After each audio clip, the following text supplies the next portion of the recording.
Thank you. Teka, sandali. Anyway, you're the Vice Chairman. Go ahead. Thank you, Mr. Chair. May question lang po ako kay Secretary Remulla.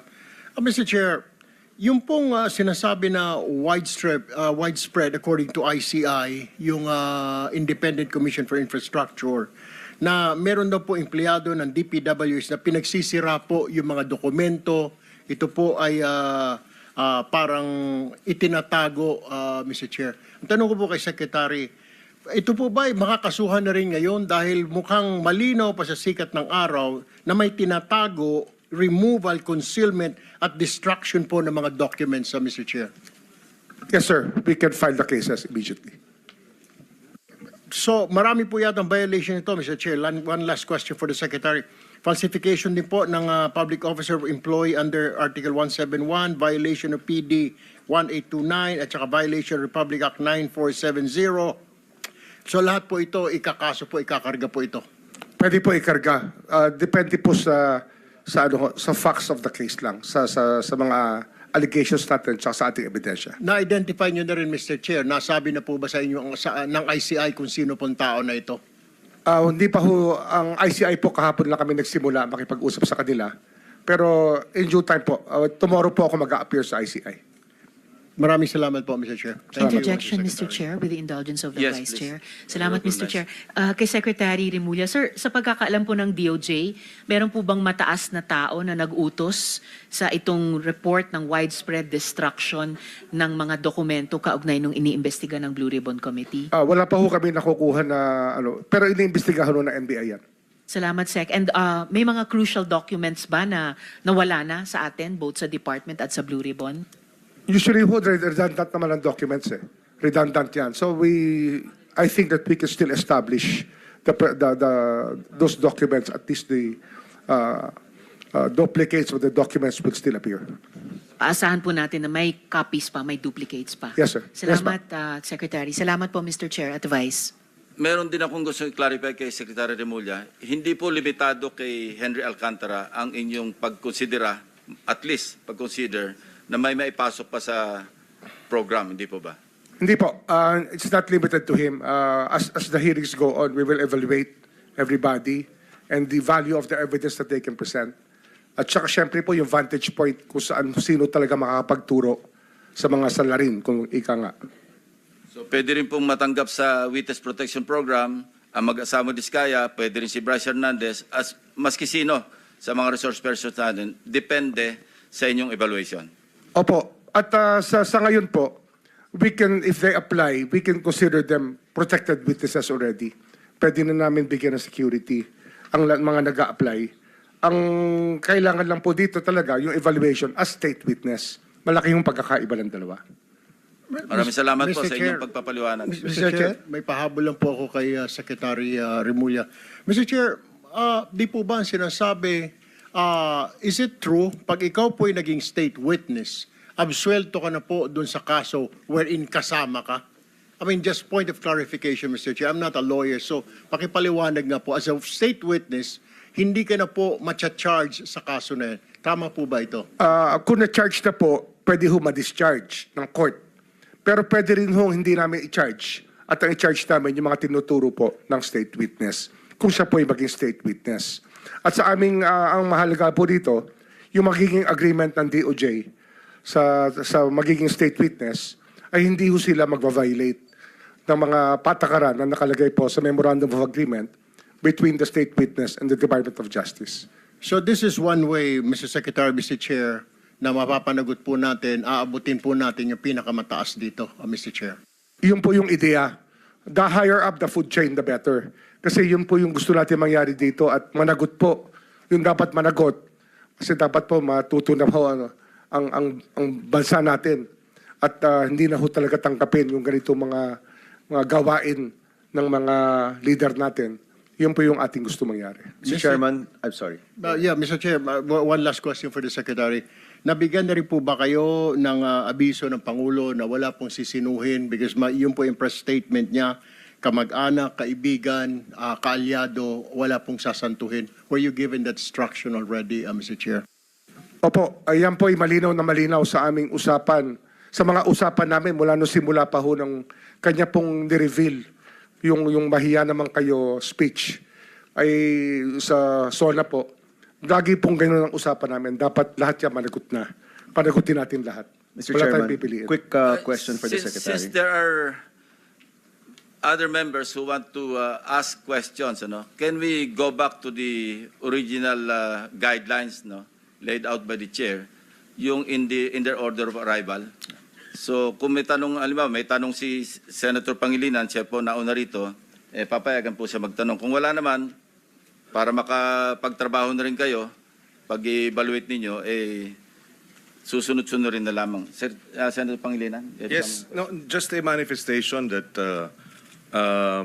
pagkatapos pong ibalik dito si Ginoong Alcantara, kasama pa rin ang Secretary of Justice mamayang hapon. Para Pwede ho. Darating po ako. Sasama po ako. Okay, and maaari na rin ma-update dun sa pag-uusap ninyo, pagbalik po ninyo. Doon na lang po ako magtatanong. May mga bagay po siguro baka executive session natin pag-usapan. Yes. With that, wala na po akong tanong kay Thank you, Secretary. Senator Kiko. Senator Bam? Quick question for the Secretary. Secretary, pagdating sa pagbabalik ng pera, tama ba na pwede itong gawing kondisyon sa pagpasok sa Witness Protection Program o pagiging state witness? O hindi ho kasama ang usapin po ng pagbabalik ng pera? Ang ano ho kasi, ang pagbabalik ng pera, yan po inuutos ng korte.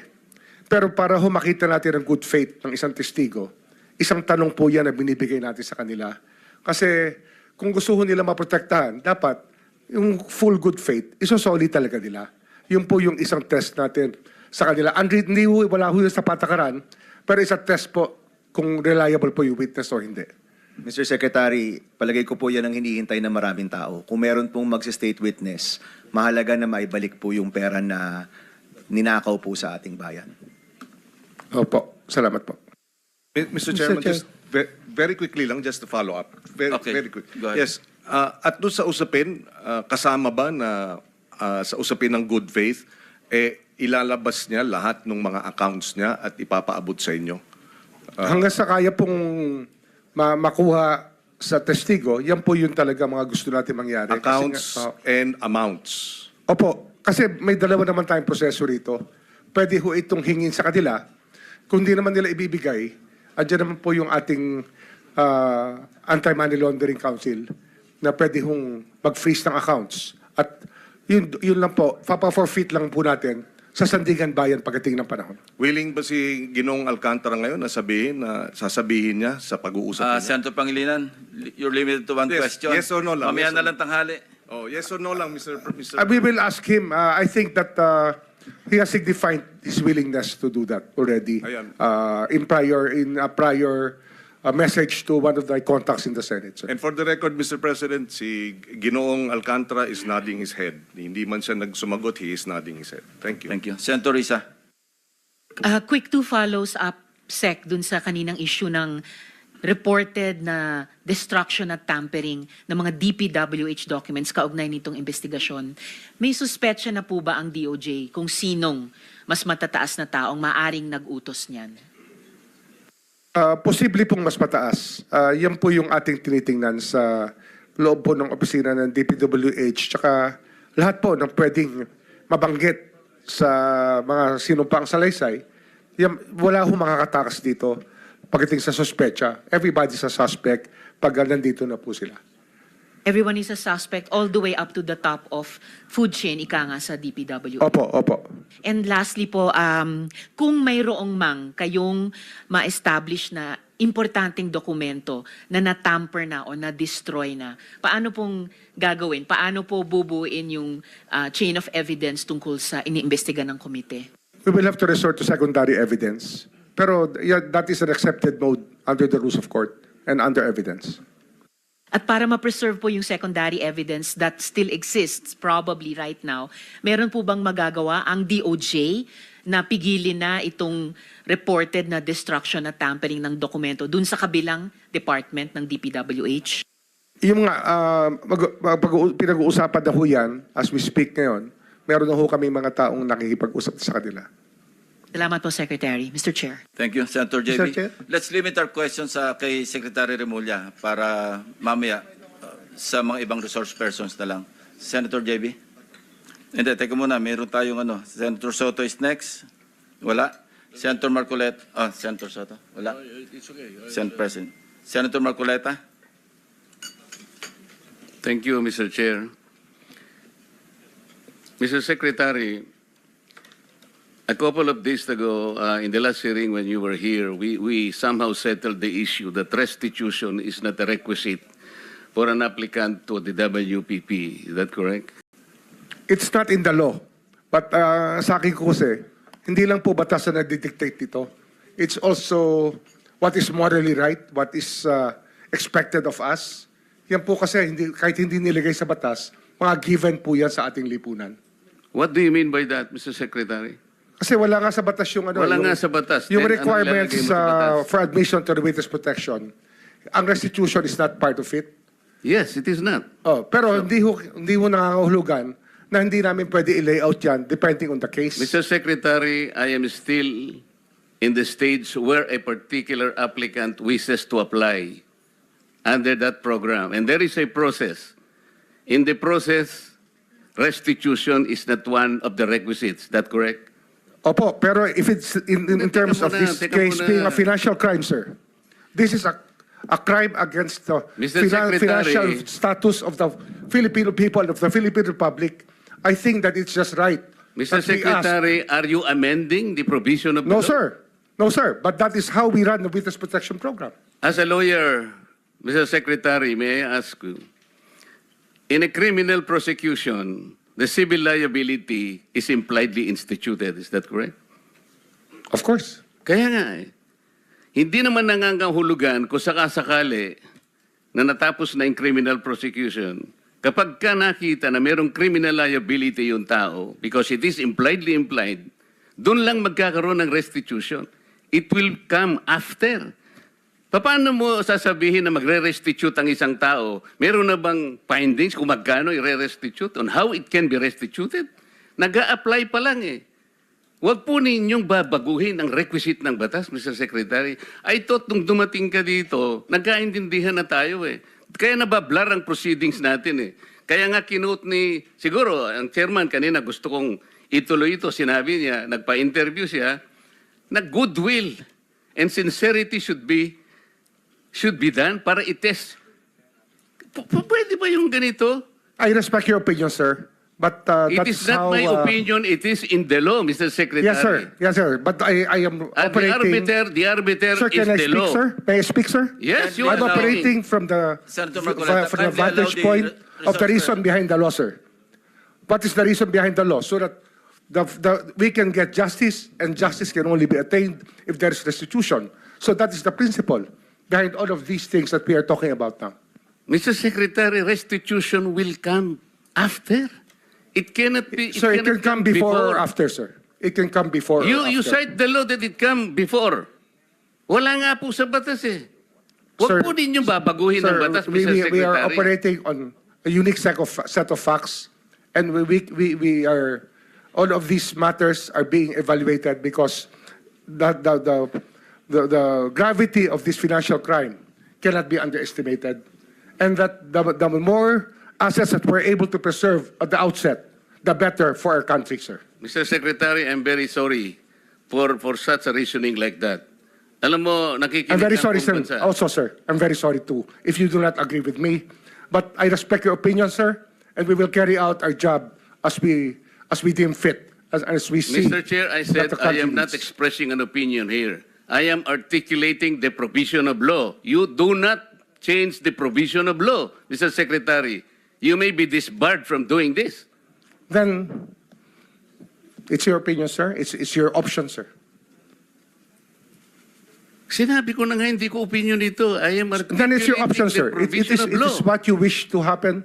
That you may proceed Ikaw ang with what you nagbibigay wish. ng opinion, nilalagay mo yung restitution to test the goodwill of a possible applicant. It is not in the law. Unless you are able to point out the provision of law that it come before. Hindi ganun eh. Sabi mo na nga, and we admitted, impliedly instituted ang civil liability, but this will come eventually after the court has pronounced kung magkano ang ibabalik niya, kung meron man. Not before. Thank you, Mr. Chair. Are you done, Senator Marcoleta? Thank you. Okay. So next in line is Senator Padilla. Please limit your question kay Secretary Remulla. Apo, gusto ko lamang pong sabihin kay Secretary, pangalagaan na lang po si Engineer Henry Alcantara. Yun lang po. Opo, salamat po. Thank you. Senator De La Rosa. Thank you, Mr. Chair. Point of clarification lang ito sa akin, Mr. Chair, dahil ito mga diskayas, para mukhang nagbigay na ito ng affidavit in the previous hearings. Gusto natin na may resulta kaagad ito investigation natin.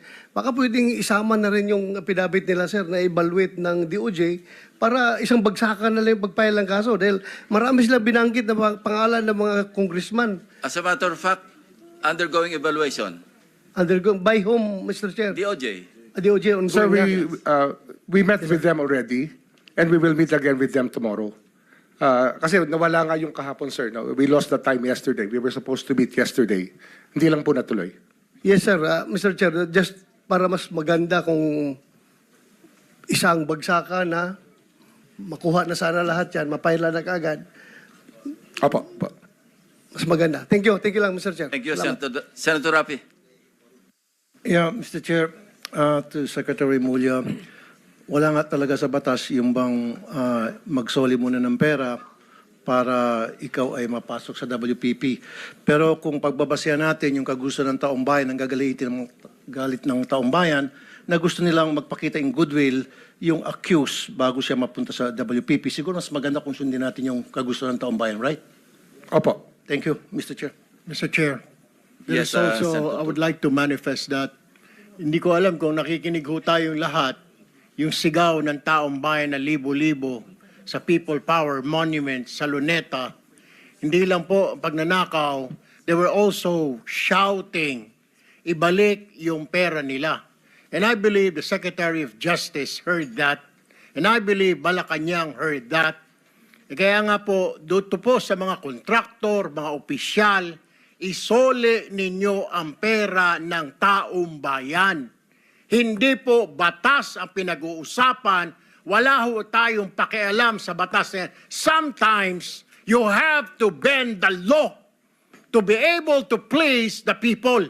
Mas mataas po ang taong bayan sa batas. Am I right, Secretary Remulla? Yes, sir. Mr. Chairman, Thank you, Mr. Chair. Second round, Senator Pangilinan. just to lower the decibels and the stress, the stress that comes with high emotions. Si Ginoong Secretary Remulla, si Ginoong Hernandez halimbawa, sinurrender na sa ICC.